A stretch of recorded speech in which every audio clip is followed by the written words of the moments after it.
रावण मर चुका था, लंका जल रही थी, पूरी दुनिया विजय का उत्सव मना रही थी। लेकिन उसी समय माता सीता रो रही थी। आखिर क्यों रोई वो स्त्री? आइए जानते हैं इस रहस्य भरी कहानी को। रणभूमि में चारों ओर वीरों के शव पड़े थे। वानर सेना जयघोष कर रही थी, जय श्री राम, अधर्म का अंत हो गया।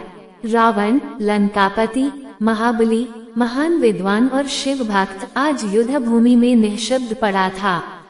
उसके 10 सिर, जो कभी अहंकार से ऊंचे उठे रहते थे, अब भूमि को स्पर्श कर रहे थे।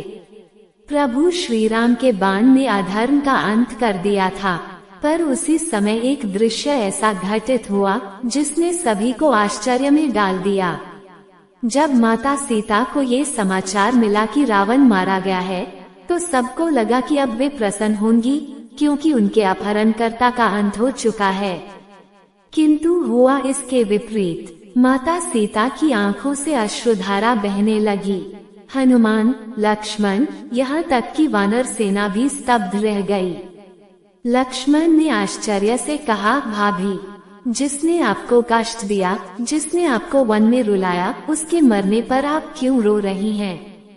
माता सीता ने शांत, करुण स्वर में उत्तर दिया, एक नारी हृदय की करुणा। लक्ष्मण, नारी का हृदय केवल अपने दुख तक सीमित नहीं होता, वह दूसरों के पतन पर भी करुणा अनुभव करता है। रावण ने पाप किया था, इसमें कोई संदेह नहीं, परंतु वह भी एक माँ का पुत्र, एक पत्नी का पति, एक पिता का पिता और एक राज्य का राजा था। उसके मरने से केवल अधर्म का अंत नहीं हुआ, बल्कि एक परिवार उजड़ गया। सीता जानती थी कि आज मंदोदरी विधवा हुई है, आज उसके बच्चों के सिर से पिता का साया उठा है, आज लंका अनाथ हो गई है। 2. रावण का अधूरा पुण्य पक्ष। माता सीता आगे बोली, रावण केवल एक अत्याचारी ही नहीं था, वह वेदों का महान ज्ञाता था, शिव का अनन्य भक्त था, अपार बुद्धि और शक्ति का स्वामी था। यदि उसका मार्ग सही होता तो वह संसार का महान आदर्श बन सकता था। रावण का पतन उसकी अहंकार और वासना के कारण हुआ। उसके भीतर का विद्वान, भक्त और वीर सब अहंकार में दब गए। सीता उस संभावना के नष्ट हो जाने पर रो रही थी। 3. धर्म का स्वरूप, द्वेष नहीं, मर्यादा। माता सीता ने कहा, धर्म हमें यह नहीं सिखाता कि शत्रु के नाश पर हर्ष मनाया जाए। धर्म सिखाता है कि अधर्म का अंत हो, पर मन में द्वेष न पले। प्रभु श्री राम ने भी रावण को मरने के बाद सम्मान दिया। उन्होंने लक्ष्मण को भेजा कि वे रावण से ज्ञान ग्रहण करें। ये दिखाता है कि शत्रु भी ज्ञानवान हो सकता है। सीता का रोना इसी धर्म भाव का प्रतीक था। 4. स्त्री अपमान का बोझ और स्त्री की महानता।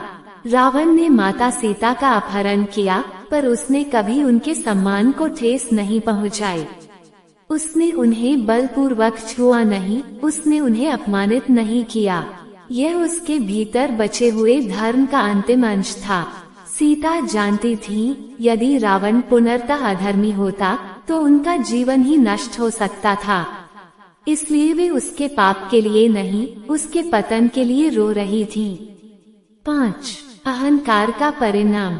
सीता ने कहा, रावण की मृत्यु मुझे ये स्मरण कराती है कि कितना भी बड़ा विद्वान, शक्तिशाली या भक्त क्यों न हो, यदि अहंकार आ जाए तो विनाश निश्चित है। वे रो रही थी, क्योंकि ये दृश्य आने वाली पीढ़ियों के लिए चेतावनी था। रावण का अंत केवल एक व्यक्ति की मृत्यु नहीं था, यह अहंकार की मृत्यु थी। 6. करुणा ही नारी का धर्म।